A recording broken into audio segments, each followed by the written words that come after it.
Actualité en France, actualité très politique avec ces débats sur la réforme des retraites qui ont démarré à l'Assemblée nationale cet après-midi. Ils vont durer 2 semaines. C'est déjà très houleux entre les représentants du gouvernement et l'opposition. 20 000 amendements ont été déposés, principalement d'ailleurs par la NUP. On retrouve tout de suite notre envoyé spécial à l'Assemblée, Florent Raudot. Florent, bonsoir. On sait que la bataille a commencé dans le dur avec des motions de retrait côté gauche, motions référendaires côté Rassemblement national. Et on a vu aussi un Gabriel Attal très combatif.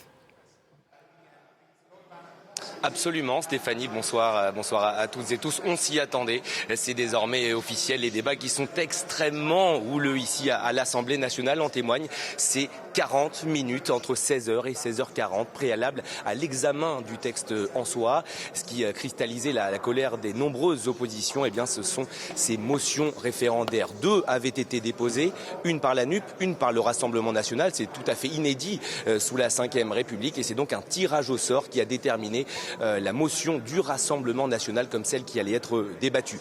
Vous vous en doutez, colère du côté de la gauche et de la NUP qui pendant 40 minutes a invectivé le gouvernement mais également la présidente de l'Assemblée nationale. Déni de démocratie, voilà ce qu'on a pu entendre dans la bouche notamment de Stéphane Jumel, ce député NUP de Seine-Saint-Denis. Voilà la NUP qui a été furieuse que sa motion n'ait pas été retenue. Voilà pour les débats préalables. Olivier Dussopt, le ministre du Travail, la cheville ouvrière de cette réforme, si vous me passez l'expression, a ensuite tenté de prendre la parole. Je dis tenté puisque pendant 5 minutes, eh bien, il n'a tout simplement pas pu la prendre. La présidente de l'Assemblée nationale qui a dû interrompre la séance pendant 5 minutes pour discuter avec les différents présidents de groupe de la suite à donner à ces débats. Vous l'avez dit, 20 000 amendements, mais le gouvernement a choisi un projet de loi rectificatif du budget de la sécurité sociale, ce qui va donc limiter les débats à 50 jours dans l'ensemble du Parlement, 11 jours ici jusqu'au 17 février. Et bien sûr, du côté du gouvernement, on va essayer de se tourner vers la droite, d'essayer de chercher